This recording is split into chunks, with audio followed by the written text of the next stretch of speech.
The story begins with an injured man who's breathing heavily. He screamed that he didn't want to die. He had to escape quickly. He leaned on the wall to support himself.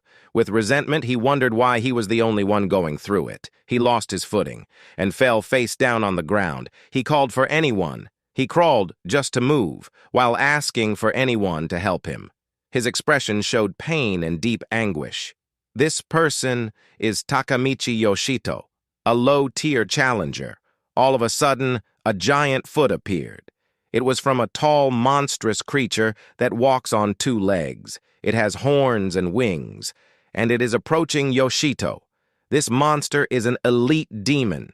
Yoshito tried to hold himself up to face the elite demon while wallowing in self-pity for being miserable.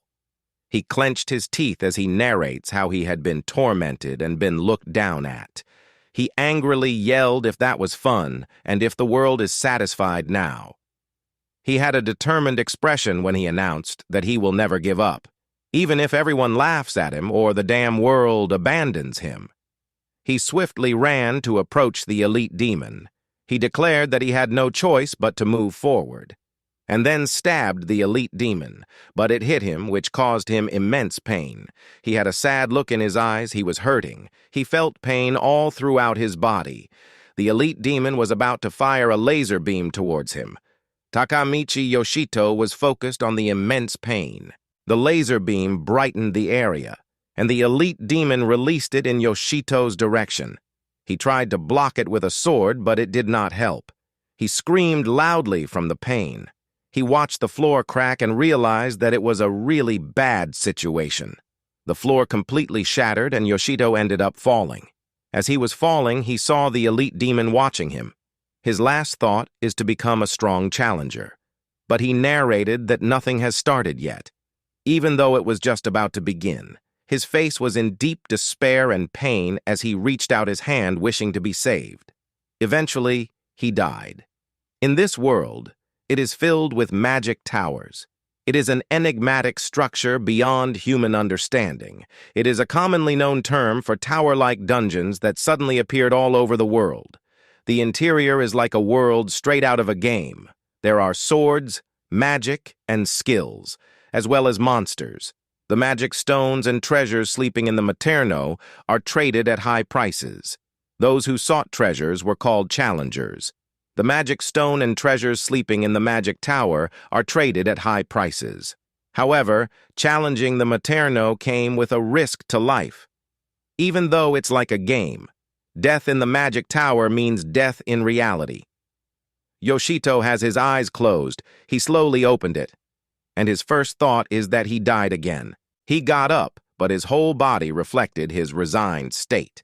He uttered that it should be how things should go. The system showed him that his death had been confirmed. The skill Infinite Revival has been activated, and 10 seconds remained. Infinite Revival. No matter how many times the challenger dies in the magic tower, it is a skill that can bring him back to life. But Yoshito was angry, and he cursed. He expressed that he had been fooled. After graduating from high school, he lived a life of just working part-time jobs. But then, the magic tower appeared. He thought his life would change if he became a challenger. Every day was a struggle to seize magic stones and treasures. In order to win the competition, he tried to acquire a rare skill that no else had. Skill stones allow the acquisition of specific skills. The one selling Infinite Revival was the merchant at the entrance of the magic tower. Takamichi Yoshito withdrew all of his savings. He even went into debt to purchase the Infinite Revival. And then he obtained the body that doesn't die, but there's a catch. After dying once again against the elite demon earlier, Infinite Revival had been activated, and as a death penalty, it applies a permanent debuff of defense, -500. With Infinite Revival, each time he comes back to life, his abilities are reduced. There was indeed a death penalty. Yoshito had died 4 times so far. The first time he died, his defense was reduced by 50, even though his original stat value was only 53. Thanks to that, he was brought to the brink of death with a single blow earlier. The second time, his attack has been lessened with 70 points. In the Magic Tower, the body structure changes based on the stats. If agility decreases, the body becomes heavier, and eventually, he'll become unable to move. Once that happens, he won't be able to continue as a challenger. He ended up burdened with debt and stuck with a completely worthless skill. It was truly making him frustrated. It was like getting closer to death every damn time. After a few seconds, our MC opened his eyes again. He was in a poor state as he wondered if he just came back to life. His body felt heavy. It was probably because of his agility, which became 1. With this, even moving around was tough. He looked around and wondered where he was. He assumed that he had fallen to a lower floor. He sensed a different atmosphere. He had never heard of such a place in the lower levels, and then he noticed something. It surprised him. Right there was a gold skill stone. Gold means that it's ultra rare. The skill stone could be sold for such a high price, and it might be possible for Yoshito to repay the debts he took. That's the only thing he's determined to bring with him no matter what. He noticed that there were no monsters around. So, he thought it was an easy win. He ran. But he immediately sensed danger. There was a trap. The wall released several blades that cut him. He was stabbed in his left eye, his chest, all over his body. It was a brutal scene. The system informed him that he had died, and the infinite revival had been activated. And as a death penalty, he had a permanent debuff of strength -65. When he came back to life, he was breathing heavily. He knew it was an instant death for him. He had a horrified expression as he realized that it was a trap. He grits his teeth as he utters that just by this level. He won't be stopped. Yoshito couldn't move his limbs. Then he realized his muscle strength was reduced. He leaned on the wall for support, but the brick on where his hand is moved. He anticipated what would happen next. A dragon statue appeared before him. It looked menacing with its sharp eyes. And then it breathes out fire. Yoshito yelled loudly as he became ashes. The system informed him that he had died. The infinite revival had been activated, and as a death penalty, he received a permanent debuff of HP -250. When he woke up, the dragon statue was still breathing fire, so he was quick to dock to stay alive. And then, he rolled away from the area. He had a stressed look, but he finally got it. He saw the narrow passage earlier, and he knew it exists to lure challengers enticed by rare skills and to effectively kill them with traps. In normal circumstances, it would be instant death. No matter how many lives a person has, he won't be able to pass through. But unfortunately, he's confident that he's currently the weakest challenger in that magic tower. But he already has plenty of alternative lives. That advantage gave him the resolve. He runs as fast as he can, until he was hit on his head. That caused him to die. Now, a permanent debuff of MP -80 has been applied. Then his next death caused him a debuff of Tech -55. He thought of how many times that he already died. He had no sensation in his entire body. His death gave him a death penalty of permanent debuff of VIT -90. The next death is a debuff of Res -40. Yoshito's vision became blurry. There was an instance where the ground released spikes that made Yoshito a skewer. His blood splattered in the area. It was brutal. The death penalty of permanent int -60 has been applied. Takamichi Yoshito felt that his consciousness was about to fade away. However, he grinned. It was still his victory. He grabbed the stone skill, and in an instant he fainted. The system asked if he wanted to use the skill stone. It asked him twice. And since there is no response, automatic usage has been initiated. Then the system informed him that he had acquired inversion. Yoshito woke up. He was confused. He felt stronger and his consciousness was clear. More than that, he doesn't feel the effects of the death penalties that were so harsh before. He wondered what was going on. He decided to check his status window, and he did not expect what he saw. The powerful negative effects he had been receiving have all turned into positives. His skills are infinite revival and inversion. And a new window popped out. It displayed that he had obtained a new skill. It was inversion skill, which reverses all effects, including buffs, debuffs, and status abnormalities. Takemichi Yoshito finally understood what happened. It was because of that skill that all debuffs he had received so far have been reversed into positive effects. He wondered when he acquired such a skill. Then he noticed the glass case where the stone was. It was empty. He wondered if that rare skill stone was automatically used on him. He saw his money flying away, but he thought that it might just be a good thing. If all penalties of infinite revival are reversed by inversion, then he'll get stronger every time he dies. And with that power, as a challenger, he can now rise to the top. He vowed that no matter what, he will become the strongest challenger, earn a fortune, and acquire fame. So, leaving that aside, he looked at the path that he took and wondered if, in order to return home, he'll have to go that way again. The instant death trap has returned to its pre-activated state.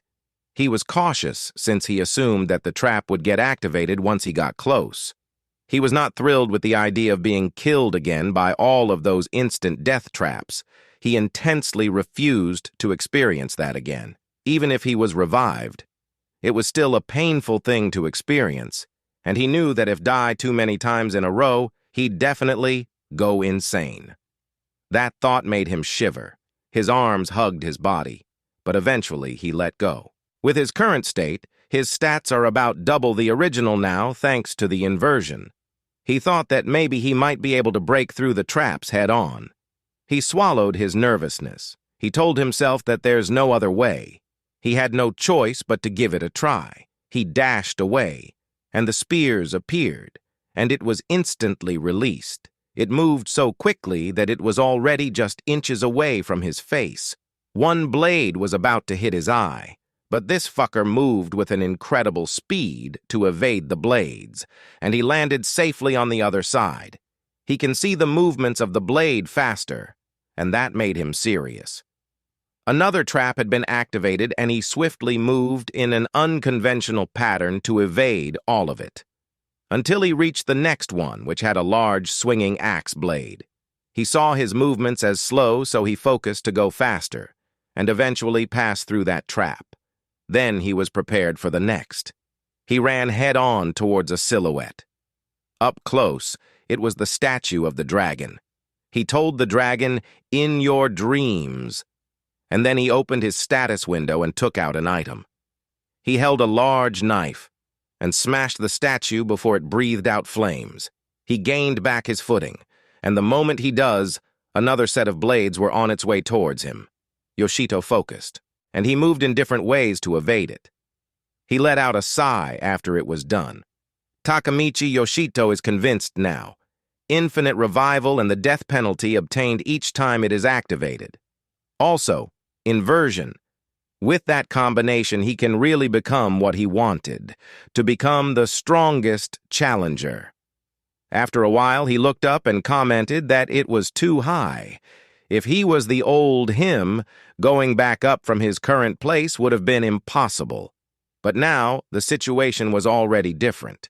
He moved really quickly and jumped from side to side of the walls, and he made it out of that hole. The elite demon was still in that place where they fought earlier. With a serious expression, he told the elite demon, "Sorry for making you wait." The elite demon smiled. They faced each other. Takemichi Yoshito held his sword, and his sword clashed with the elite demon's arms. They both stepped away from each other. The elite demon watched him. With a hint of mockery, he asked the elite demon if it wanted to try to kill him again. That triggered the elite demon, causing it to make a loud roar. Takemichi Yoshito was serious. He replied that he'll play along with the demon. He asked the elite demon that with just one life that it has, how long could it last in a fight with him who had infinite lives? He uttered, "Let's find out." Takemichi Yoshito ran towards the elite demon. The elite demon prepared to counterattack. It punched Yoshito, but he had easily evaded it. And just as he thought, his stats are really amazing for increasing like that. He leapt and slashed the elite demon's arm. That made the elite demon yell in pain. Yoshito told the elite demon something about its attack. Doesn't scare him anymore. He punched the demon. It was a powerful punch that when the demon collided to the ground, it caused an explosion. Yoshito announced that it was his victory, but he saw that even if the body of the elite demon's body was buried beneath the debris, something had glowed. He knew it was bad, so he ran away as fast as he could. The elite demon had released a powerful laser beam. When the smoke cleared, it revealed that the elite demon was back on its feet. It had a smug expression on its face. Yoshito commented that it was a close call. Recently, there's something that has bothered Yoshito, that the elite doesn't seem like any third-floor monster at all. The higher a challenger goes in the magic tower, the stronger the monsters become. So being on the floor means that only weak monsters should appear there. The elite demon flew in front of Yoshito, and it flapped its wing, which created a gush of wind. Our MC covered his face with his arms. He knew his stats definitely have increased significantly thanks to the death penalties. Yoshito told the elite demon that he should be stronger than the challengers around the area, which already makes it unusual to find someone like the elite demon on that floor, and Yoshito had never heard that happening before. He deflected the elite demon's attack using his sword. That made the elite demon fly up in the ceiling. Yoshito called its attention to ask about what that demon really is. The elite demon looked at him while emanating a horrifying aura. Yoshito uttered that he didn't expect an answer, and unfortunately for the elite demon, the enemy it's facing is exponentially strong. So Yoshito told the elite demon that they should settle this once and for all. The elite demon draws out powerful spherical magic in both of its hands. Upon seeing that, Yoshito clicked his tongue. This time, the elite demon became serious by using both hands. Then our MC noticed that the elite demon is also releasing ominous power. It started to draw out something from the bright light in its hand. It was a sword. Yoshito recognized that the elite demon plans to go all out from then on. It moved incredibly fast and swung his sword towards Yoshito. Its attack is like lightning. Several of it hits the ground.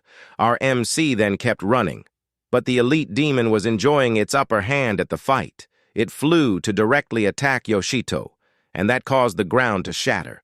Fortunately, Yoshito was able to block it with his sword. Yoshito noticed something. The other hand of the elite demon is about to release a laser beam. Yoshito could only say, "Shit," and that reduced Yoshito's head into dust. The system informed Yoshito that he died.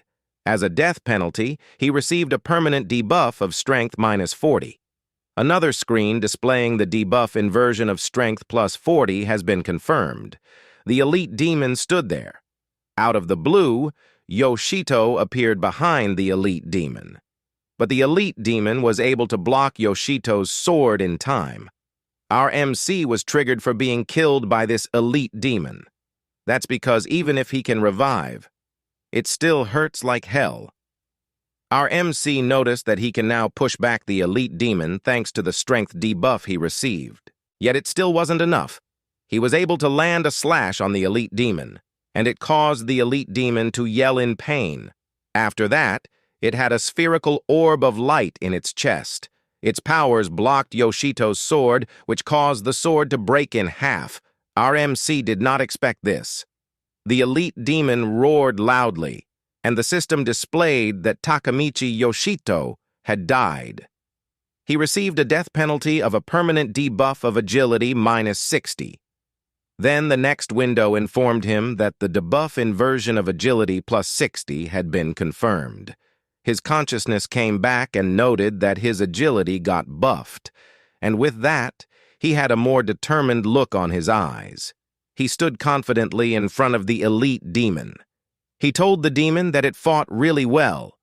But Takemichi Yoshito's eyes were fierce. He moved at an incredible speed, way faster than before. The elite demon anticipated his attack.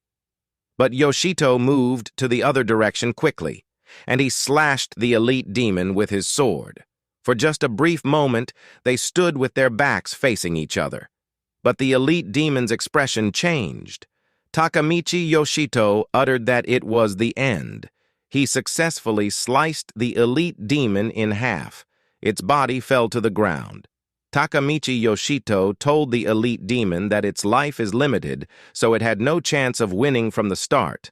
Our MC glared at it, and then he grinned. He told the elite demon that whether they go to hell or somewhere else, or even if the elite demon gains infinite lives, he hopes they would meet each other again, and when that time comes.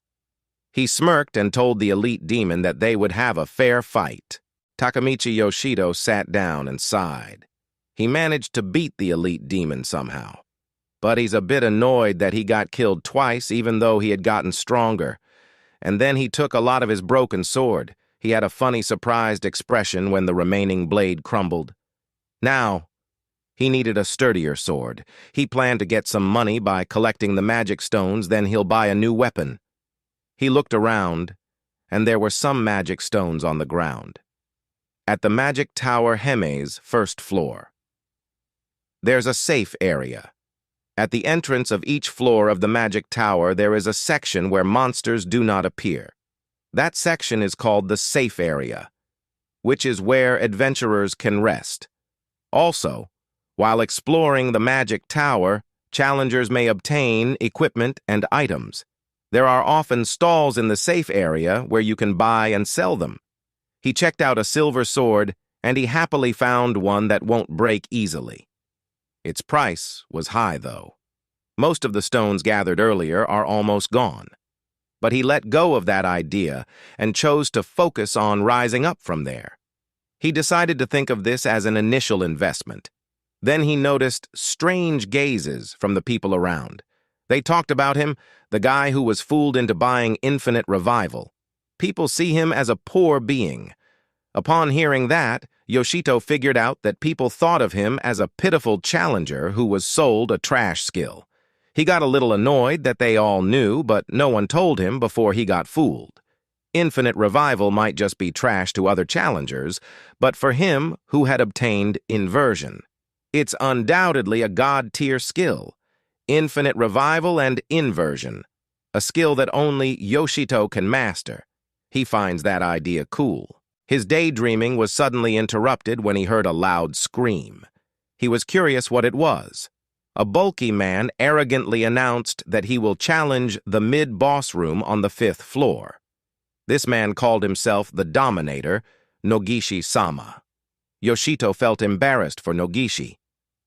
Dominator is a title given to those who challenge the boss room at the top of the Magic Tower. The Magic Tower disappears once the boss on the top floor is defeated. Those who defeat the boss can obtain powerful and unique weapons. Dominators are usually respected by ordinary challengers. But Nogishi is kind of a bully. And then, Yoshito noticed the person Nogishi was arguing with. She's a woman with yellow hair. She told Nogishi that he's just a person who challenged a low-tier Magic Tower. She told him that anyone could do the same. This woman's friend, the one with black hair, called her Mana and tried to calm her down. This friend with a black hair is named Shiramachi Yuri, a level 13 challenger. Mana told her to let go. She reminded her friend that they found the mid-boss room first, and she angrily asked if it's really okay to let that fake dominator snatch away their rewards for clearing the dungeon. Yuri admitted the rewards for clearing the mid-boss room are pretty tempting, but the dangers are numerous, and she thought that leaving it to Nogishi and the others might be the best idea. Mana remained silent. Nogishi took that as the conversation being concluded. Nogishi told the little girls to keep quiet and watch. He added that the unique equipment bestowed upon him as a dominator, and with that Aegis Mimesis, he can block any attack. The girls felt bad. Good thing someone called them. It was Yoshito. He came up to them to say hi. Nogishi joined their greeting. His face came close to Yoshito. Nogishi smirked. To mock Yoshito, he announced that it was no other than the weakest challenger. Nogishi wanted to ask, as if he didn't know, about the rumors of Yoshito being scammed by the shitty merchant into buying some shitty skill. He insulted Yoshito for being pathetic to be the one being exploited. Yoshito pursed his lips. Then he sighed. He ignored the man in front of him and suggested to the two girls to leave the mid-boss to Nogishi and the others. They were disappointed that Yoshito said the same thing. Yoshito then approaches them. While saying that, the three of them would just go and challenge the boss room at the top. He declared that they could do it with speed that others and Nogishi can't even keep up with. Shiramachi Yuri got confused on what he was saying. Yoshito told them that he's not just saying random stuff. He confirmed that he has a proper plan to win. Nogishi grits his teeth. He felt insulted. He released his power and cursed at Takamichi. Yoshito glared at him. Nogishi attacked him and warned him not to say that he's bullying him. He went to attack, but Yoshito evaded it. He did not stop attacking, and all of it was calmly evaded by Yoshito. Yoshito stepped forward. Nogishi was confused, but Yoshito did that to trip him, and he fell face flat on the ground. Nogishi's lackeys got worried about him. Nogishi was confused about what just happened. Yoshito loomed over him. Then he asked Nogishi how long he plans to keep rolling around. And Yoshito announced that everyone was there to see the Dominator-sama's great skills to challenge the mid-boss. Yoshito smiled as he wrapped up everything, and he invited the girls to proceed with him. At the Magic Tower, Hermes' 4th floor, Nogishi and his lackeys, and Takamichi Yoshito with the girls, they all entered together. Someone called Yoshito. It was Mana. She's worried if it's safe to follow Nogishi. Then she added that her worry stems from Nogishi being not strong enough. Yuri expressed that she's worried too, especially that the monsters they fought up until now had been really strong, and if they got caught in a fight, it would be really bad. Yoshito assured them that it will be fine. Mana and Yuri are challengers whom he met in the Magic Tower. Mana is level 15 and Yuri is level 13. And compared to them, Yoshito is at level 8. It's perfectly natural to be concerned about it. But the current Yoshito, regardless of his level, has increased significantly. And if they get into a fight, he's confident to put those monsters into dust. Nogishi then called Yoshito, and he arrogantly told Yoshito that it's fine if he stays on the sidelines while they go to defeat the mid-boss, but Yoshito will be on his own against the small fries. Yoshito was a bit disgusted. In his head, Nogishi was a little scared earlier. But he guessed that Nogishi finally pulled himself together now. They all became alert when they all sensed something. Monsters put on a sneaky attack. Nogishi was able to block the monster's sword with his shield. He attempted to hit the monster with his shield. The monster stepped back. The monster was a lizard man. The lizard man roared loudly. Nogishi said that it was just a single lizard man, so it will be just easy. Takamichi Yoshito told him to wait. Yoshito noticed that something's wrong, and then he sensed something from above. Numerous lizard men appeared. Nogishi panicked that there was a lot. And then a Redfoot appeared.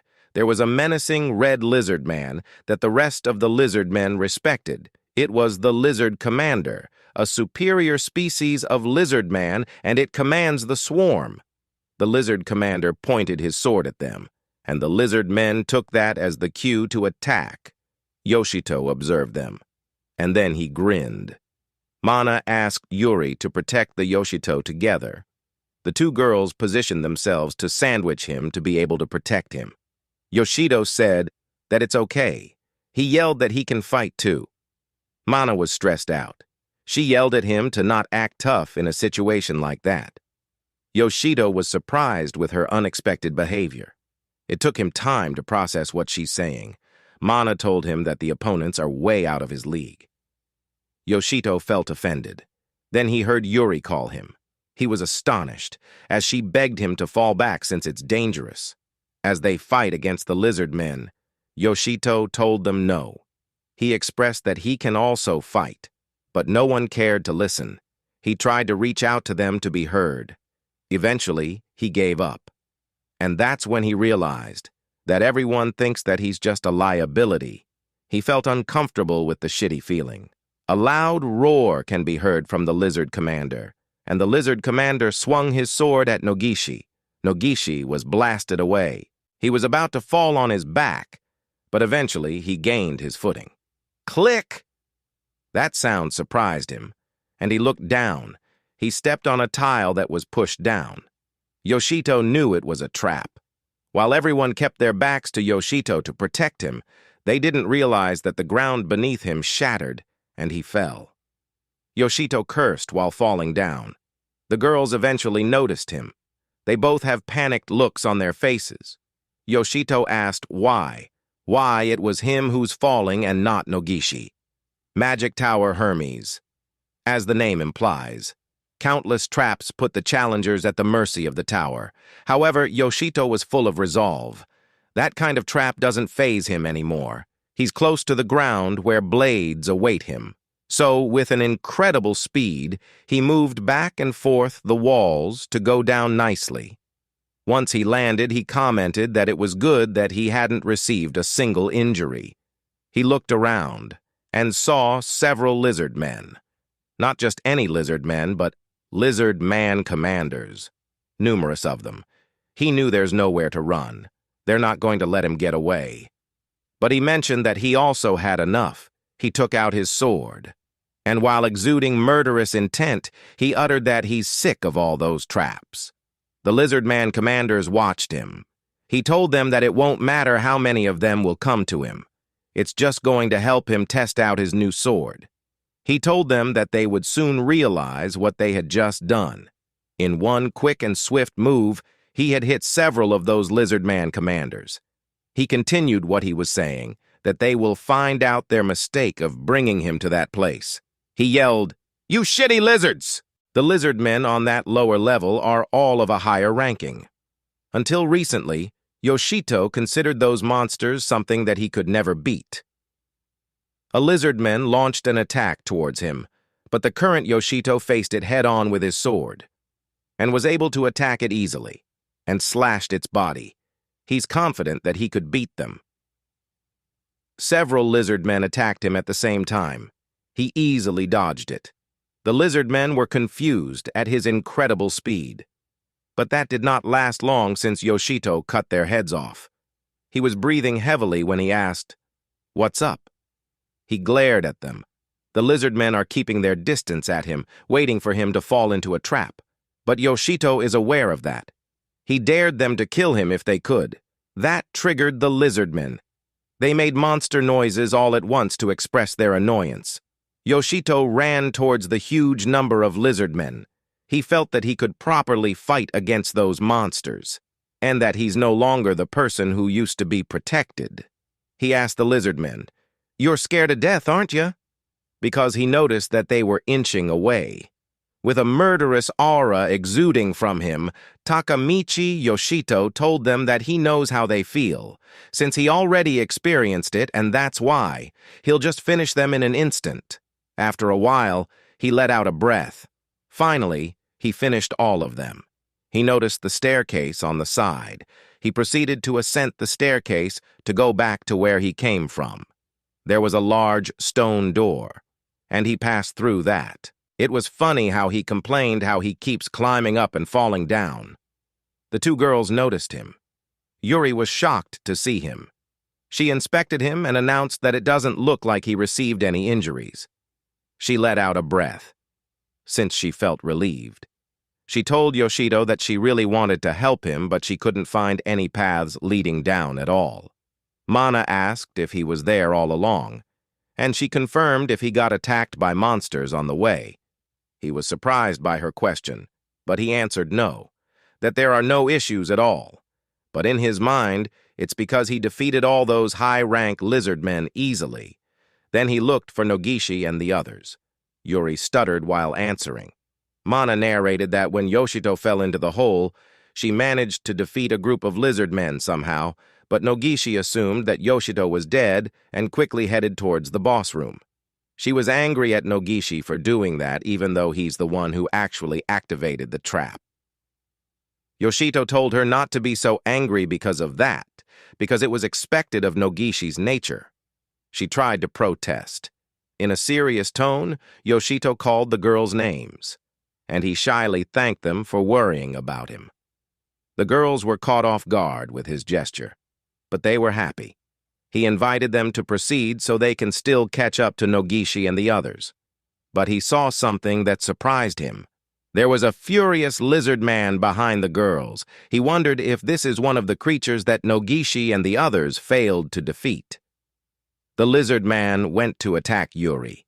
Yoshito panicked as he ran as fast as he could to get her out of harm's way on time.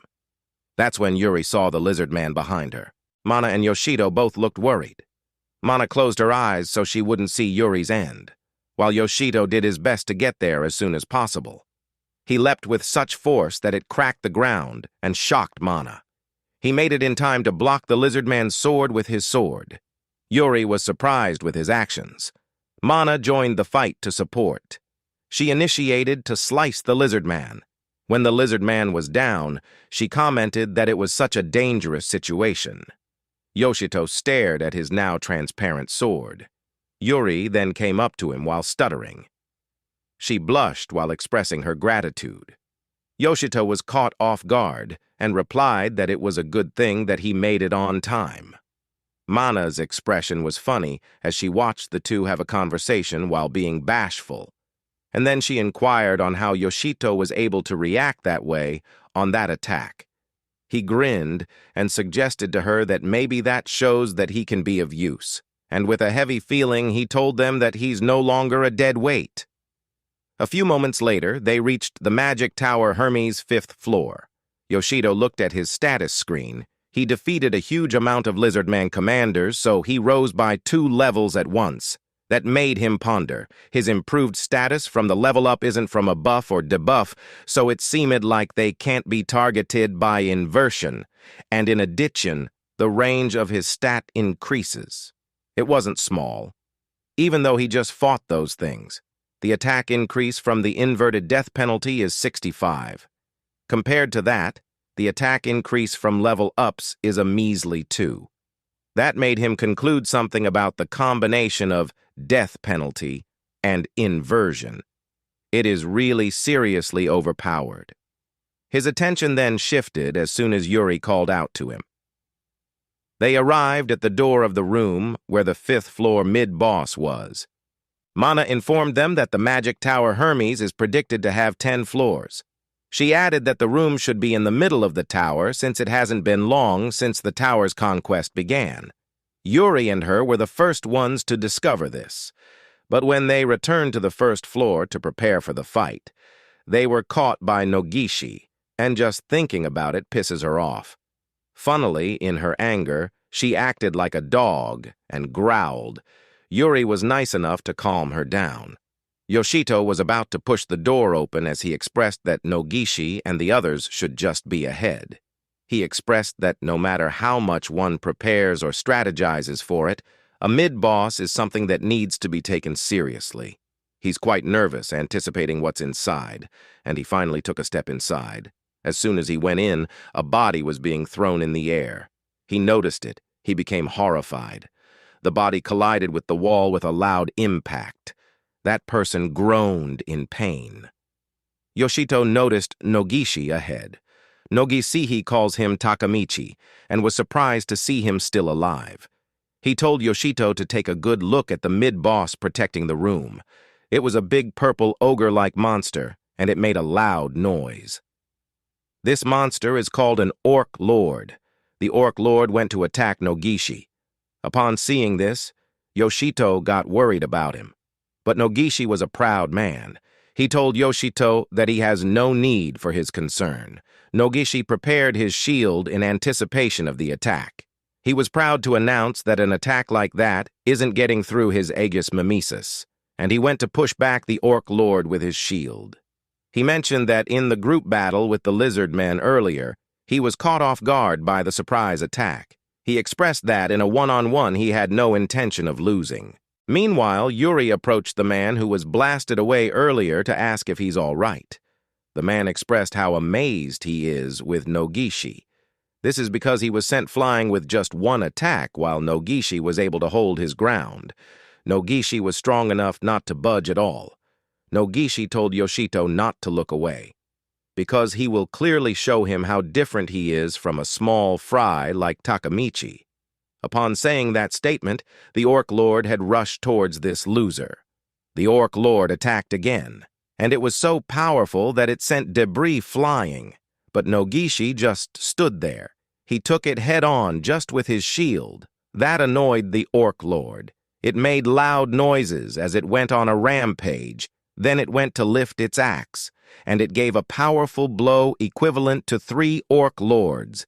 That made the Orc Lord breathe heavily. But it came back to its senses.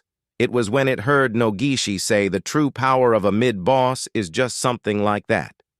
It was a huge insult, and Nogishi thought that if that was the case, it would be an automatic win for him, Nogishi the challenger. He prepared his shield with a smug look on his face. Yoshito slowly approached them. His eyes are focused on the item received from a boss of a magic tower, Nogishi's shield. He was surprised to learn the power of unique equipment. He knew that Nogishi's personal stats shouldn't be that impressive, but because of that shield, he's able to perfectly defend against the mid-boss's attacks. The Orc Lord attacked again as it made loud monster noises to intimidate the enemy. But Nogishi scoffed at it, and taunted it by saying that its attacks are pretty simple. The Orc Lord gave all his might for that attack, and yet it was blasted away with Nogishi's shield. Nogishi told his comrades that it's the right opportunity, and 2 men dashed towards the Orc Lord. They sliced its body, and green fluid splattered. The Orc Lord groaned in pain. Someone immediately moved. It was Nogishi. He leapt that it surprised the Orc Lord. He lifted his fist and told the Orc Lord that it was a big mistake for the Orc Lord to lower his head. And with a powerful punch, he hit the Orc Lord's head. The Orc Lord groaned in pain, and its body fell to the ground. Nogishi immediately sought Yoshito's attention to ask how that scene was for him. He boasted the true power of a challenger. Yoshito scoffed. With a nonchalant expression, he uttered that now he fully understands how powerful unique equipment is. That fed Nogishi's ego. He was brimming with pride. He boastfully told the girls that small fry like that wouldn't be able to take down a mid-boss. He demanded that they show their appreciation to him, the great Nogishi-sama.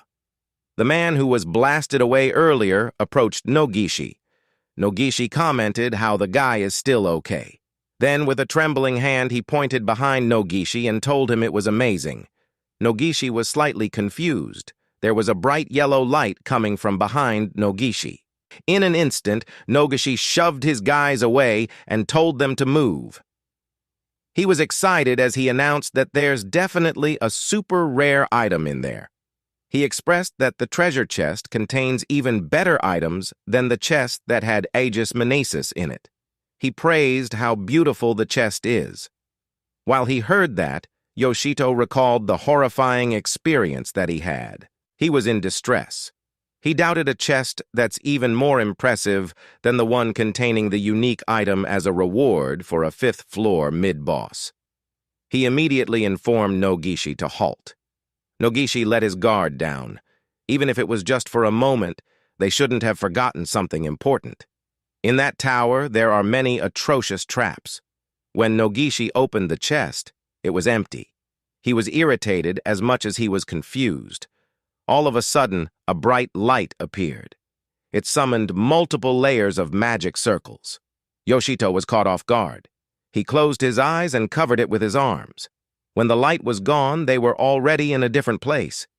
Yoshito looked around, trying to find out where they were. Mana was alarmed after realizing that they are no longer at the mid-boss room. Nogishi was in a panic. He expressed that the room is giving off a strange pressure. He experienced it before.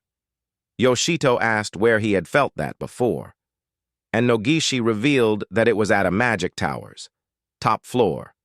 After that, an ominous purple light appeared, and then a body came into view, and there were huge feet. On the throne, a menacing, muscular, large figure with 2 horns is sitting down. They were inside the boss room. It glared at them with its sharp eyes, and it exudes such a terrifying aura. Yoshito couldn't believe that they were in the boss room. A red screen appeared. It warned him that they were in the Magic Tower Hermes' top floor. It confirmed their forced teleportation to the boss room. He had a terrified expression. Because what stood in front of him is the master of the Magic Tower. This monster is called the Ogre Emperor. It ran towards them. They warned each of the incoming attacks. When its weapon collided with the ground, they were all blasted away. Yoshito admitted to himself that this monster is on a different level than any of the enemies that he had faced before. He knew that except for him, their stats aren't enough, so they shouldn't fight it head-on. Yoshito told Nogishi to get back and he'll handle it. Nogishi told him to stop saying nonsense or else he'll get himself killed. Takamichi Yoshito tried to reason out that even if he dies, but before he could continue, Nogishi and the others went to charge. The man that was hurt earlier used his sword to attack. He slashed the monster, while 2 other men followed his tracks. He was confident that it was a sure hit, but he was surprised to see the Ogre Emperor unscathed. Nogishi yelled. He went to charge while telling the monster not to underestimate him. He trusts himself as the dominator, Nogishi-sama. But before he could do anything, the Ogre Emperor moved and hit him. His blood spilled on the ground. His expression reflects how shocked he was. The rest were surprised, too. Yoshito froze. Nogishi stated that his shield can defend against any attack. But then his vision was slowly painted red. A notification appeared, and it notified him that due to insufficient stats, the ability of Aegis Mimesis cannot be activated. His body laid there on the ground. One of his comrades ran towards him, but Yoshito yelled at them to get away from there. When he turned to his back, he saw the Ogre Emperor had already made its move. One single swing, and it got Nogishi's comrades. Their blood painted the ground red. This angered Yoshito. His body trembled as he suppressed his emotions. All he could let out is one silent curse. The Ogre Emperor faced them. That terrified the girls, so Mana suggested that they should just run away. She was about to run towards the door, but she saw that it had a sealing magic, therefore escaping was not an option. Yuri starts crying while she asks if they are going to die too. The Ogre Emperor raised his weapon. It was focused on Yuri. Yuri shut her eyes in defeat, but with a speed of light. Yoshito moved in front of her and deflected the attack with his sword. The girls were astonished. Yoshito vowed that he won't let anyone else die from then on. With serious expression, he swore that he'll protect everyone even if he dies. The Ogre Emperor attacked again and he evaded it. He ran at an incredible speed and slashed the Ogre Emperor. This attack caused the Ogre Emperor to bleed, but that attack was shallow. Despite his size, the Ogre Emperor is quite agile. He chased after Yoshito, and then he swung his weapon that collided with the ground. It caused the ground to shatter. Yoshito became more serious. He bravely attacked the Ogre Emperor, but it deflected the sword with its armor on its arms. Yuri and Mana watched the fight. They were confused. To see that Yoshit is fighting the boss one-on-one. Yoshito admitted to himself that even if he's enhanced by the death penalty, the Ogre Emperor could still push him back. He uttered that it was expected of the boss of the Magic Tower, that he won't have enough stats to defeat it. But it wasn't a problem for him, as he planned to deplete its mana first. He told the Ogre Emperor that he would kill it even if he dies a few times. Then he courageously charged forward. He kept swinging his sword, and the Ogre Emperor deflected it all. But one attack hit the Ogre Emperor's forehead. Yoshito followed it with several more hits. This triggered the Ogre Emperor. Yoshito was hit. He thought that he already reached his limit, and the Ogre Emperor hit him with a powerful attack that made him bleed. Yuri saw it all. She was terrified, to the point that it made her scream from the top of her lungs. The system informed Takemichi Yoshito that he died. As a death penalty, a permanent debuff of agility minus 55 had been applied. Yoshito commented that it's good. Another window appeared to show that debuff inversion of agility plus 55 had been confirmed. In a completely serious tone, Yoshito uttered that he will rise until the Ogre Emperor has been defeated. Mana recognized that Yoshito used infinite revival. Yuri was worried because of the use of infinite revival. It will trigger a significant negative effect. So, they wondered how Yoshito was still able to fight. The Ogre Emperor had hit him again. Debuff inversion of resistance plus 20 has been confirmed. But it wasn't what he needed. He got killed again. Debuff inversion of HP plus 320 has been confirmed. He then wished for the death penalty to come at him, a penalty that can deal fatal damage to enemies. Yoshito bled a lot as he faced death, and in the next moment he had risen again. He was breathing heavily. As he expected, the excruciating pain of death drives him insane. But he managed to smile, because finally, his desired stat had increased. Debuff inversion of ATK plus 140 has been confirmed. And not only that, but he hit a jackpot with the increased rate, and a new window showed up. It states that due to reaching a certain level of proficiency in the skill Infinite Revival, the ability to specify respawn point had been unlocked. He looked for a detailed explanation, and he read the screen. It made him grin since it was really useful. That made up his mind. As he prepared to get revived, he had a determined expression. Our boy got revived again and went to charge at the Ogre Emperor with the confidence that this time it's his turn to kill that Ogre Emperor. A while ago, he was informed of the designation of a revival point where he can specify a respawn location within 3 meters of the location of death. He thought that it must be useful. The feature is probably to prevent him from getting stuck. If he was unable to respawn anywhere other than exactly where he had died, there would be a large number of cases where he would just die again. But now he's able to choose my respawn point. He is getting confident that he would be able to escape a death loop. However, if it's on a battlefield just like that, it can be used to get his opponent's blind spot. Our MC walked past these bitches as they were still frozen with time. Then, Yoshito positioned himself behind this monster. He then prepared his body and gathered enough strength on his feet. Since this time, it's now his turn to kill the Ogre Emperor.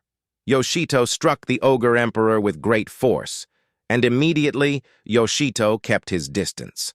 Mana finally caught up on what's happening, and wondered how Yoshito managed to move there in just a moment. Yoshito was curious if that's how people interpreted it. The Ogre Emperor roared again, but Takemichi Yoshito sliced it. He uttered that that was his repayment for those guys who were a bunch of oddballs but still didn't deserve what happened. Yoshito had never thought for a single time that they deserved to die. By defeating the boss of a magic tower, he thought that he could get his hands on unique item. But right now, what he desires even more than that is the Ogre Emperor's life. It launched another attack on him, but this monster was caught for a surprise. Yoshito ran on top of his arms. He had this serious expression on his face. The monster anticipated his attack and got stabbed by Takemichi Yoshito's sword. The monster was absolutely surprised. His body fell to the ground. Our MC breathed out a sigh of relief. A notification window showed that they have defeated the boss of the magic tower, Hermes. The conquest rewards him a piece of unique equipment and a magic stone sent to his library. He's happy about the reward, but he also had mixed feelings. Yuri came up from behind him and hugged him. She was thankful that he was safe. Yuri continued to hug him. Yoshito blushed. Yuri too, so she stepped back and apologized. Mana thanked him as well, because if he hadn't defeated the boss, they definitely would have died. And then she expressed that his way of fighting is too reckless, especially when Yoshito sacrificed himself over and over again. She expressed that it was painful to watch. Then she apologized to him since he saved them.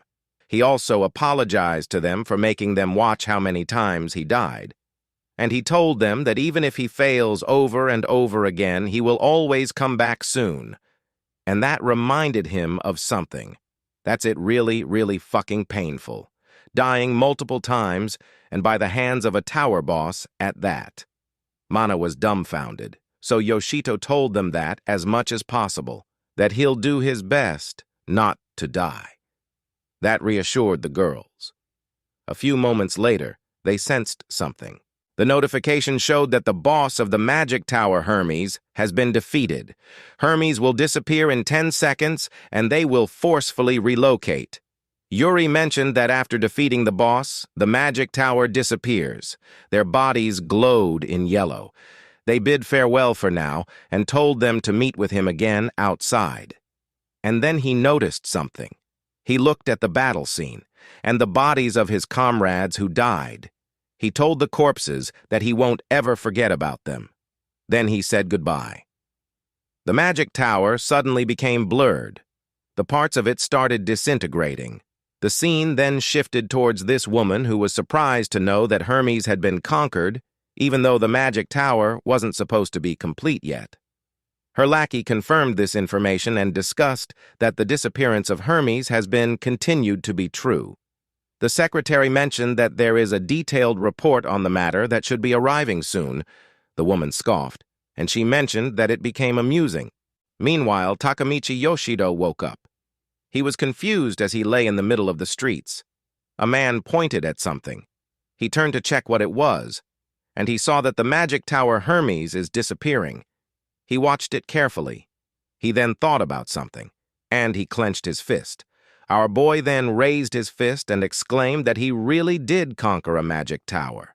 He smiled, but it immediately faltered. People were caught off guard that the boss of Hermes was defeated. Most people were surprised since it wasn't even supposed to have been explored to the 5th floor yet. He heard people gossiping about their speculations on the strong bastard who took down the boss. He imagined telling the people that he was the one who defeated the boss. But he couldn't exactly say that out loud. He would have been happy to announce it like that, though. He uttered to himself that conquering a magic tower for the first time had really increased his self-confidence. But he reminded himself not to get too carried away.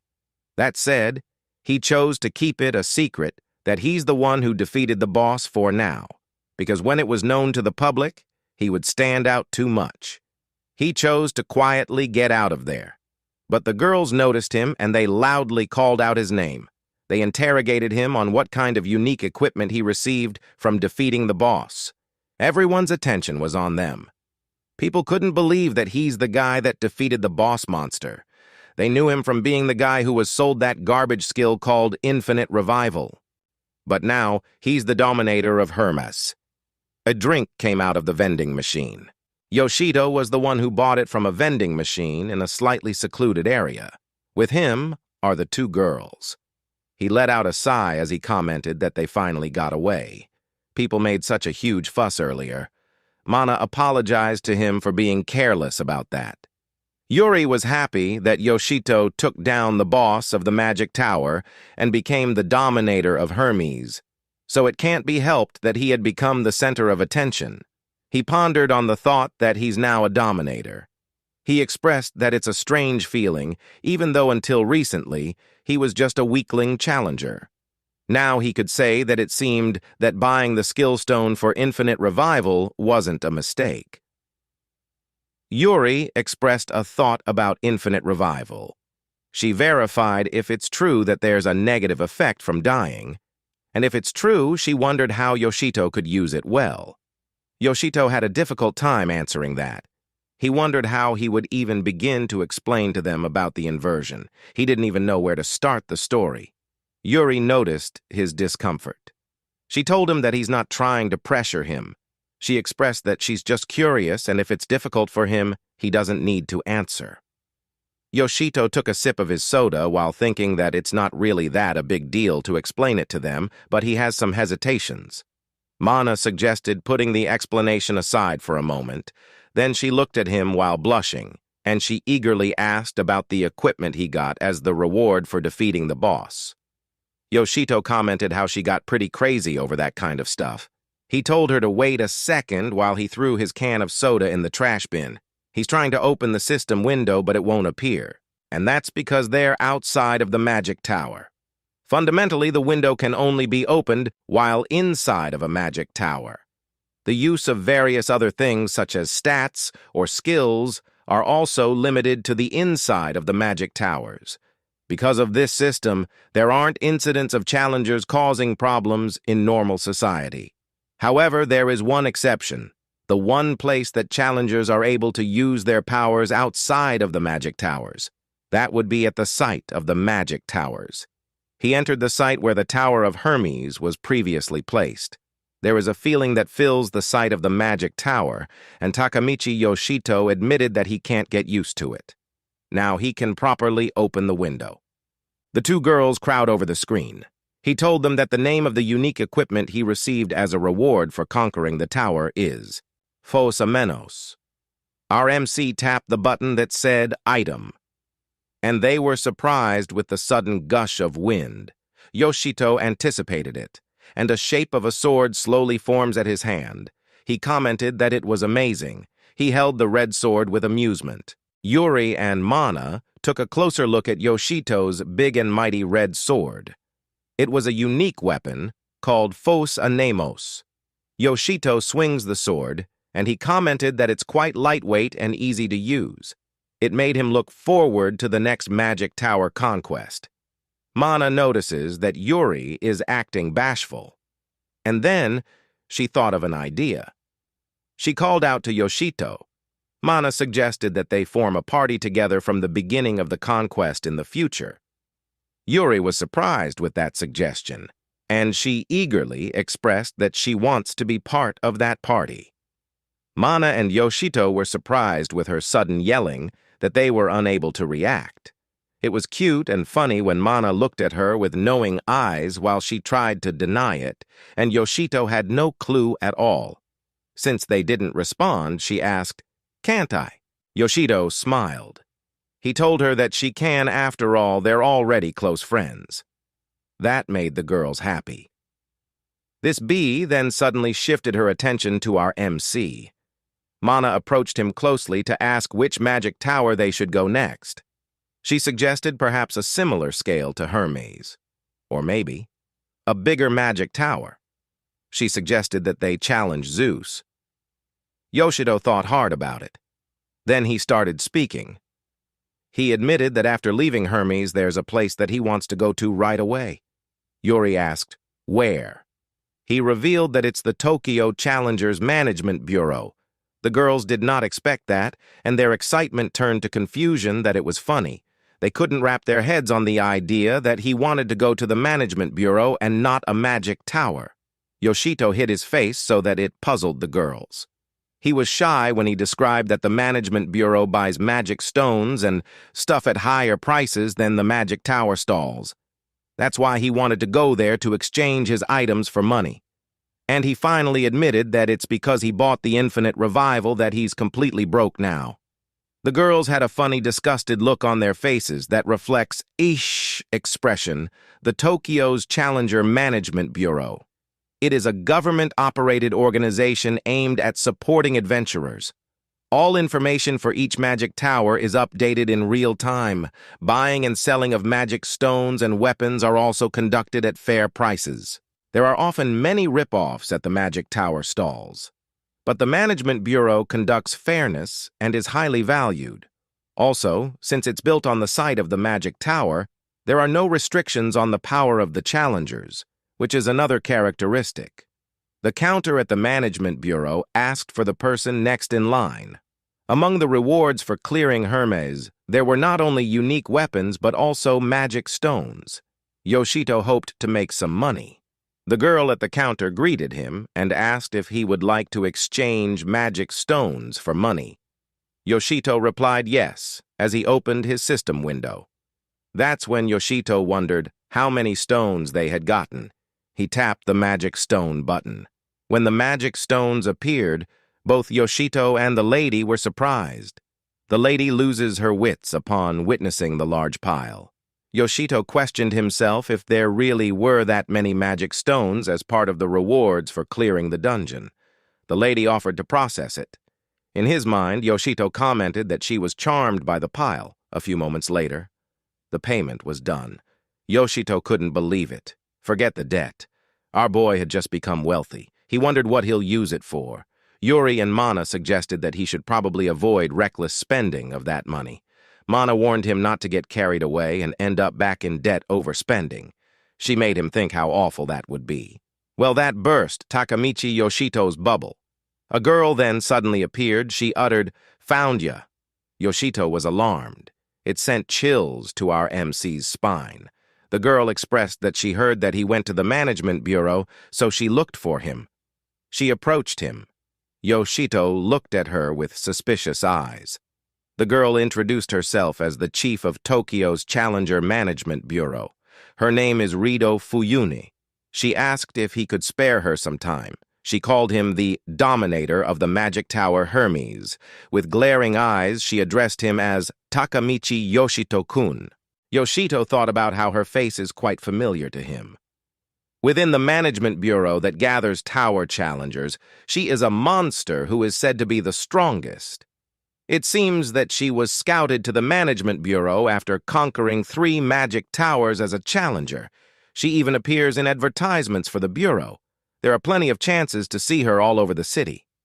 He stared at her for quite some time, and it made her wonder why he's acting that way. Yoshito asked what the president of the management bureau wanted with him. She told him that first, she wants to hold a hearing about how he suddenly conquered the Magic Tower Hermes.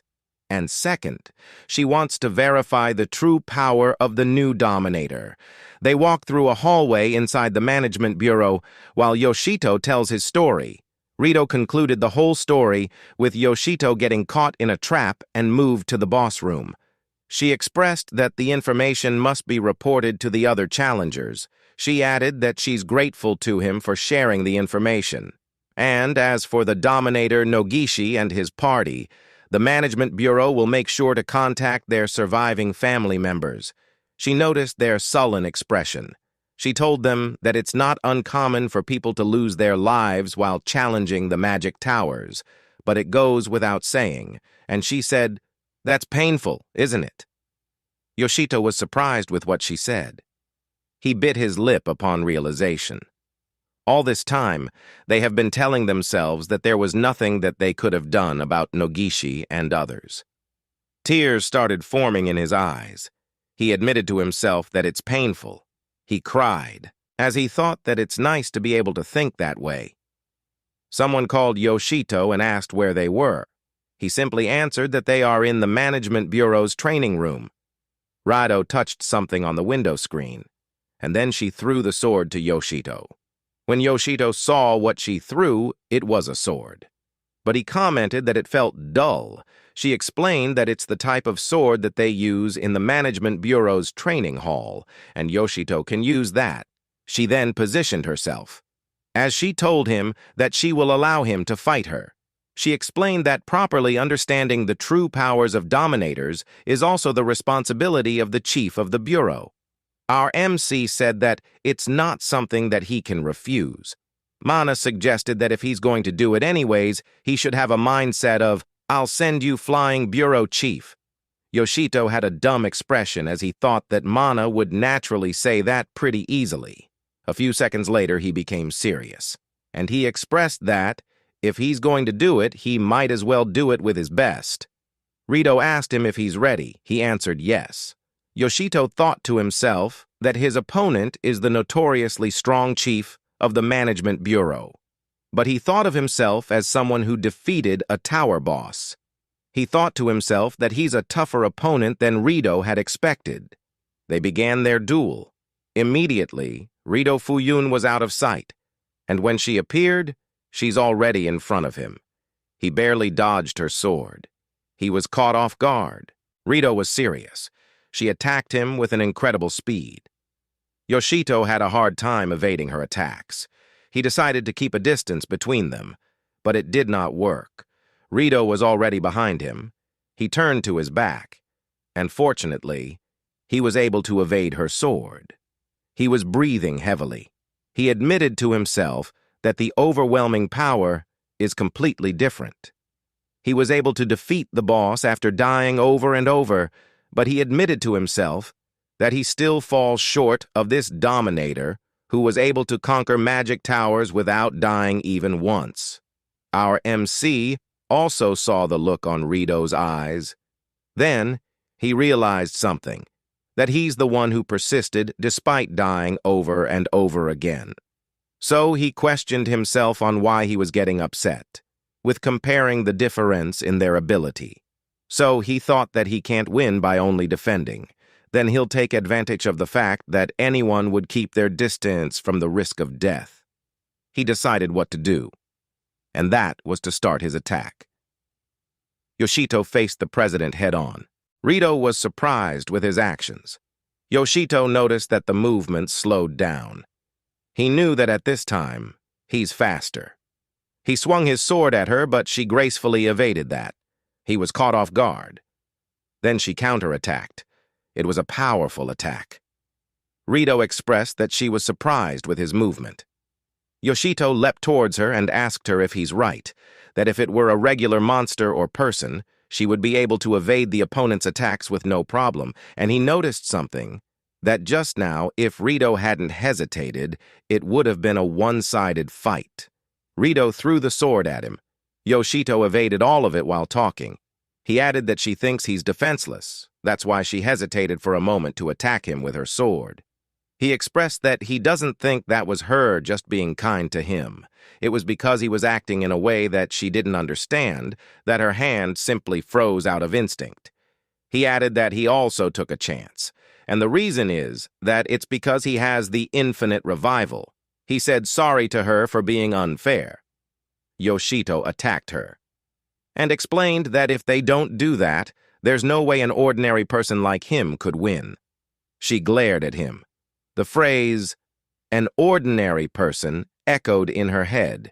In her mind, she had received a report on infinite revival, that he can return from death endlessly, and that he can move forward without the fear of death. She was caught off guard, as she thought about how he had a fearsome ability. But even so, that fact was not enough for Yoshito to defeat her. She landed an attack on him. She told him that it won't happen a second time. Yoshito commented that her attack was painful, but that did not crush Yoshito's resolve. Rito Fuyun's eyes widened when Yoshito had pointed his sword at her neck. Yoshito told her that compared to dying, her attack doesn't hurt at all. She glared at him, but eventually she smiled. She told him that she understands his power now. She was about to say that she acknowledges her loss, but she couldn't finish the sentence. Because when she looked at him, he had already passed out. She was confused. Yoshito tried to speak. With the last bit of strength that he had, he expressed that he doesn't care who won or lost, but he needed medical treatment. It was a funny scene where his soul slowly leaves his body. The girls ran up to him, and those girls tried to push back his soul in. Eventually, he came back to his senses. He commented that he almost died. Rito was confused. She uttered, "But you didn't die, right?" And Yoshito replied that it was not the point. He didn't argue any further, and since they already dueled, he asked if he could go back now. Rito refused that idea since they still need to have an important conversation. She explained that now that she verified as the chief of the management bureau, that his true power exceeds that of an average member. Because of that, she wishes to extend a special request to the challenger Yoshito. Mana and Yuri were surprised to hear that, especially that it was something that had an absolutely amazing reward. Rito told Yoshito that the reward can be given in cash, and she believes that it's an amount that will satisfy him. Yoshito told her that he appreciated it. Then he asked for the details of the request. She explained that a few hours ago, the Management Bureau verified the appearance of a new magic tower, and right now, the entrance is being sealed off. She wants Yoshito to enter that tower and gather information about it. Basically, the request is to conduct a preliminary investigation of the magic tower, Persephone. And she admitted that it is a request that she can only entrust to Yoshito. Yoshito asked to confirm that if a new magic tower appears, usually it's normal for the Management Bureau to investigate it. So, he wondered why she wanted him to do it this time. She replied that they have already dispatched challengers belonging to the Management Bureau. Yoshito was surprised to know that. She explained that there were 2 parties of 5. In total, 10 people were dispatched. And as for those who returned, not a single person did. Yuri asked if there's really not a single one. Mana uttered that it can't really be true. Rito replied that she thought that way too, but those people were found by the search team that they sent after them. Every single one of those challenges they had dispatched were found dead near the entrance. She explained that those people seemed like they were desperately trying to get outside, and it seems that they ran out of energy just a step away from the exit. That made Yoshito think. The area near the entrance should be a safe area. Rito agreed with him. He uttered that monsters shouldn't appear in the safe area. So, he wondered why those people would die in an area like that. Furthermore, the bodies of the challengers didn't appear to have any wounds inflicted by monsters. Their cause of death is uncertain. Rito explained that when she received the report, she only requested the retrieval of the bodies. She called back the search team immediately because it seemed too dangerous. So, when, where, or what the cause of death is has been a mystery. That's the current situation of the magic tower Persephone. So Yoshito concluded that because he had the infinite revival, that made Rito want to give him the special request. Rito clarified that she had no intention of throwing his life, so she asked him not to misunderstand. At the same time, she also can't allow any more deaths amongst the Management Bureau. She approached him to ask if he would take the request for her sake. He looked at her and sighed. He replied, "I understand. At the magic tower Persephone, on the first floor, a safe area." Yoshito looked around and uttered, "So this is Persephone." He took a big breath in, and he slapped his face. That made him ready for this. So, his plan is to identify the cause of death of the challengers, and he needs to relieve everyone's worries quickly. Earlier, Yuri was hysterical, telling him not to die. She was extremely worried. For now, he decided to move on. He took out an item. He's motivated by the fact that they're relying on him. Phos Amenos is now at his hands. He continued to explore. And on the other end of the hallway, there were skeletons marching with a shield and weapon. Upon seeing it, he moved really fast. He came close to them without the skeleton noticing him, and in an instant, he finished them off. He was happy with his sword since it was light and easy to swing, as expected of his unique equipment. Then he planned to test out the unique ability. But he sensed something. The air was different. A purple smoke passed through him. He tried to slash the smoke, but nothing happened. And then a red notification window appeared. It scared him. But now he figured out what caused the death of all challengers. The notification window showed a warning for an abnormal condition. It's the curse of Persephone, and now that it has been granted to him, he will die in 120 seconds. The abnormal condition that causes death after seeing it once. He understood that it was just right to have him do the investigation. Yoshito thought that it would have absolutely caused him to panic if he was a normal challenger. If the challenger leaves the magic tower, any abnormal conditions, buffs, and debuffs get canceled. When the dispatched challengers were afflicted by the curse, they would have frantically made their way to the exit.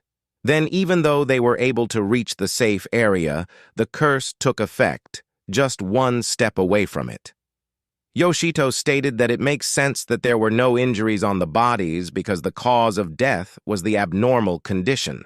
The smoke loomed over him, but it moved in an unexpected way. Yoshito noticed that it was running away from him. He watched it escape. He uttered that after rubbing the curse on him, it's already finished its job. That kinda annoyed him. He told the smoke that was no longer there that it should not look down on him like that. The warning sign appeared, and it notified him that he would die in 18 seconds. He uttered that it goes without saying that against infinite revival. The warning sign told him that he would die, and then a new window showed that abnormal condition, inversion, has been verified. His condition will be fully recovered. The effects had been affected by inversion. He smiled as he said, "Thanks." Because of the curse, his body is in perfect condition. He remembered the path that the cursed fog took. He observed for a minute and decided to chase it for a bit. The cursed fog appeared again. He wondered if it's the same abnormal condition. He knew that if it's like that, normal challengers won't be able to conquer the tower. The fog is getting thicker, and then he arrived at the room where there's a large pool of liquid. He figured out that the place must be the source of the cursed fog. A blade then swirled at him. Fortunately, he was able to evade it at the last minute. The blade-like smoke collided with the wall, and it exploded. Then he saw a flying figure. It was the cursed spring gatekeeper. It's similar to a human, but it wore a mask on its face. The cursed spring gatekeeper was angry. It launched its spherical blades at Yoshito. Given his agility, Yoshito was able to dodge it well. This made the monster angrier. It yelled loudly, and it released a thick smoke that covered the ground up. Yoshito saw this huge fog as dangerous. It made a tornado around him. The cursed spring gatekeeper was delighted with that. Yoshito had finally discovered that it was that monster that controls the fog. With those overlapping curses, the monster's killing intent is literally overflowing. A warning sign showed that he's about to die in 120 seconds. Out of nowhere, a skeleton appeared behind him. Good thing he sensed it on time and was able to slash it before he got hit. He told the cursed spring gatekeeper that it seemed like it called for some other monsters. Several skeletons appeared. It attacked him all at once. He blocked the blades with his sword, but a skeleton attacked him from behind. His expression wasn't good as he expressed that it hurts. He fell into his own pool of blood. The cursed spring gatekeeper laughed. Yoshito fell silent. Then he asked the cursed spring gatekeeper if it can really afford to be so relaxed. The notification window showed that his condition will be fully recovered, and when he got up, he sliced several skeletons at once. He mentioned that the Magic Tower's curse is nothing but the highest quality of recovery medicine for him. He went to directly attack the cursed spring gatekeeper, and he sliced it into pieces. A sudden glow caught his attention. The spring's curse has disappeared. When he saw it, it was clear blue water at the Challengers Management Bureau Tokyo branch. Someone uttered that, basically. What killed the Challengers in the Magic Tower Persephone was the abnormal condition of the curse.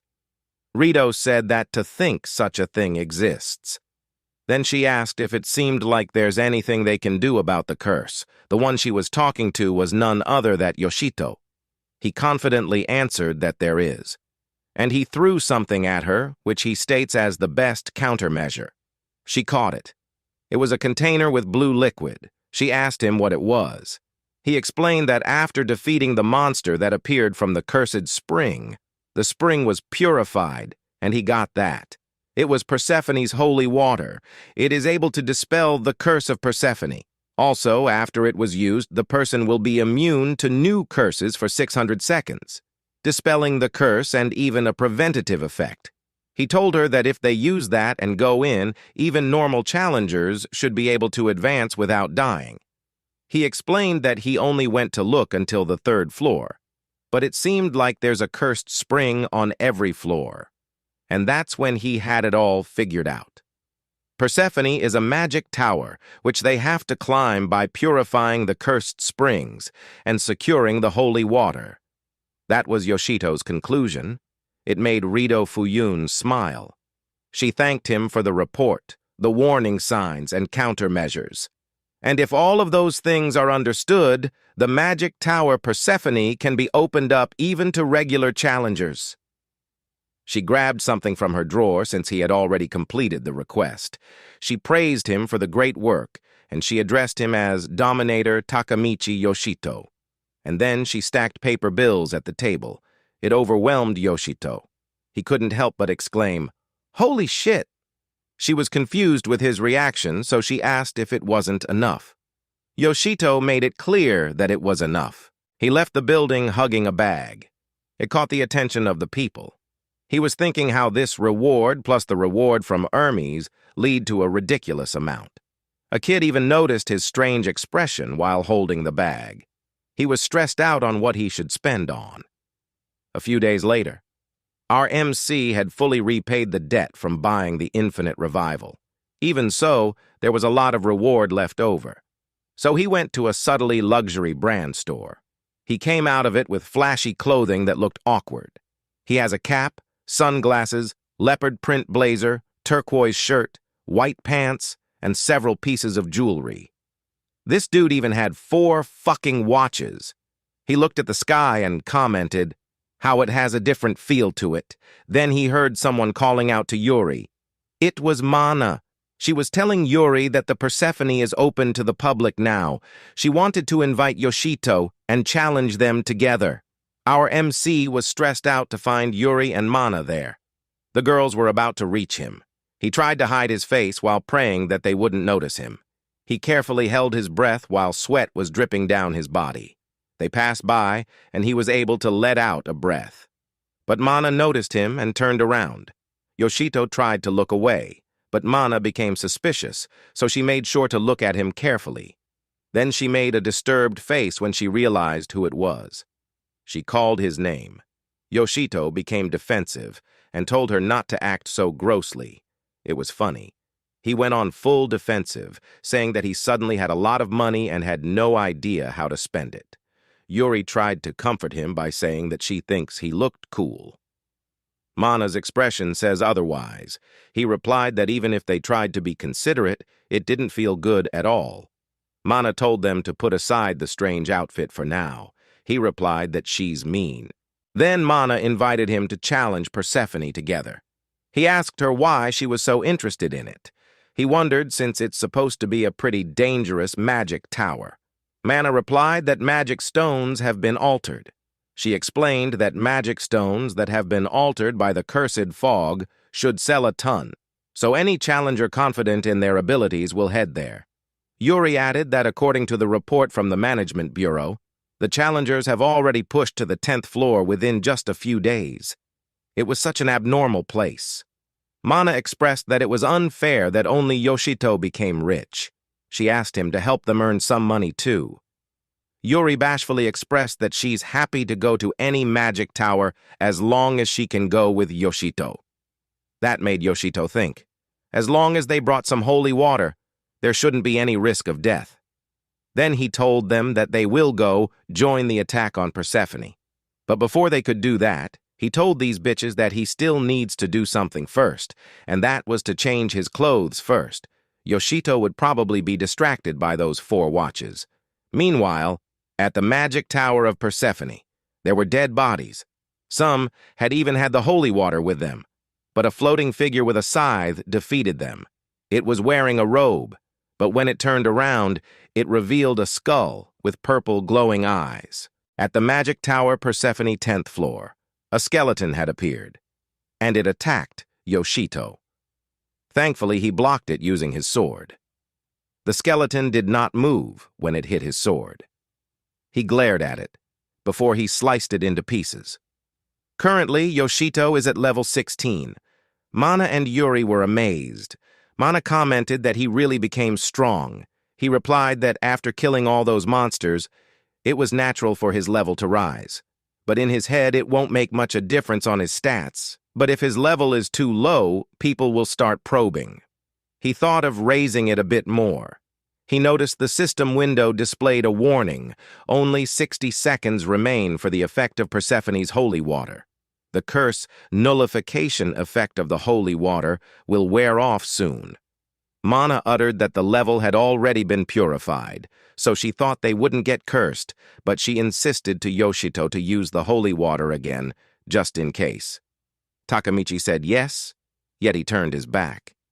If he uses the holy water and it gets affected by inversion, he'll be cursed instead. He glanced at them. He couldn't find the right time to tell them about inversion. He thought that he should explain it soon. He was about to call them, but he saw a monster behind them. He called out their names, but Yuri had been grabbed by the flying skeleton monster, and she screamed loudly as it took her away. Mana called out to her. Yuri had dropped the holy water. The monster faced them. It took out its death scythe and pointed the blade at Yuri. Yoshito internally cursed. Yuri saw the red screen.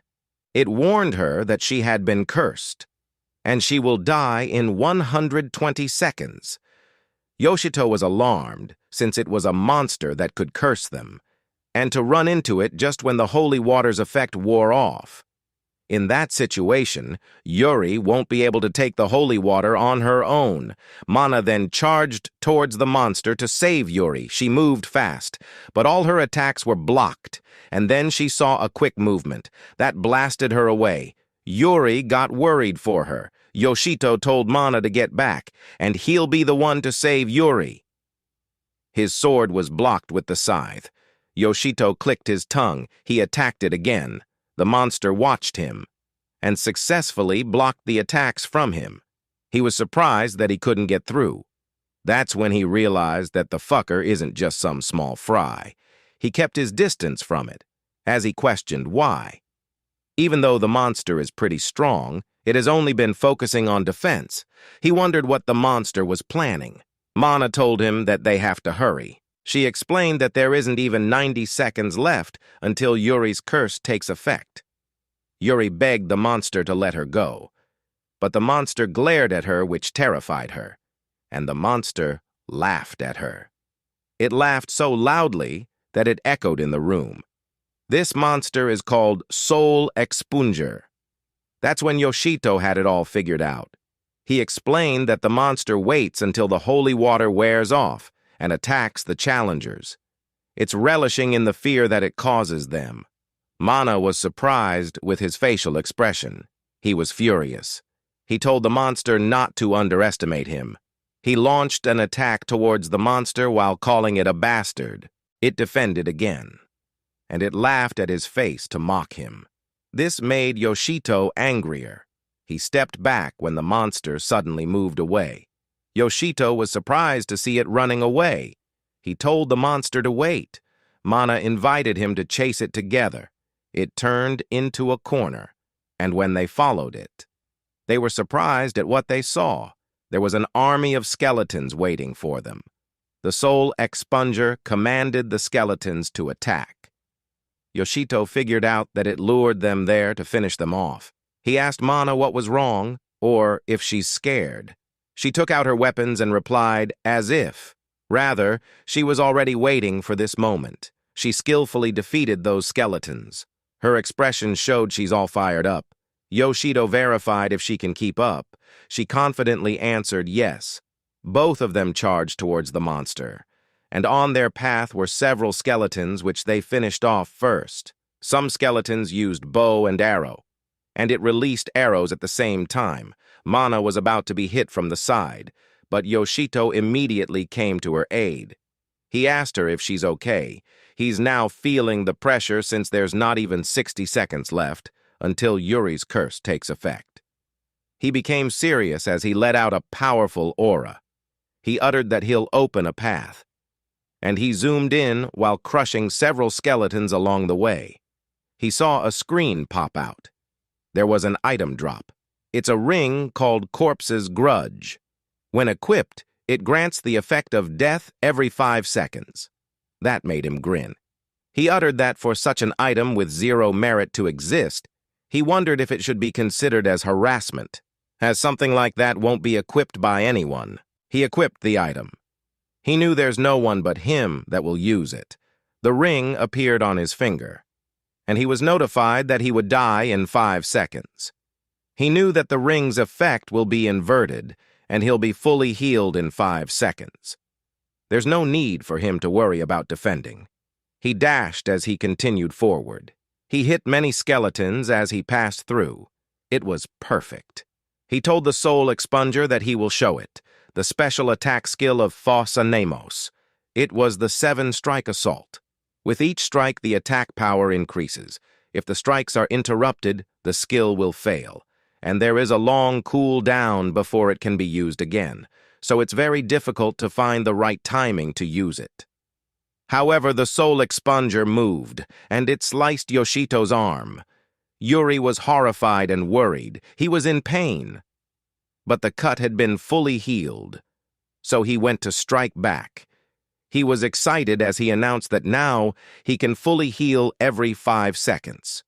The monster blocked his sword, but Yoshito's attack was so powerful that it blasted the monster away. He went to chase it. The monster made panic noises. He slashed Yoshito again. Blood spilled on the area, but eventually Yoshito had 0 seconds left until death. Inversion was activated. He told the monster that it was too bad, and it can just send its complaints to the ring. The window showed that the inversion of the effect death has been confirmed. His physical condition will be fully recovered. He slashed the monster with so much strength that it was able to let go of Yuri. He told the monster that the next hit will be the last. It was his most powerful strike. He charged while screaming, "Eat this shithead!" and it hit the monster with such strength that only the bright glow can be seen. This is one of his finishing moves that was called the Chain Bloom. That's all the time we have for today. If you want to watch the next part, please like and subscribe. Thank you, and see you on to the next one.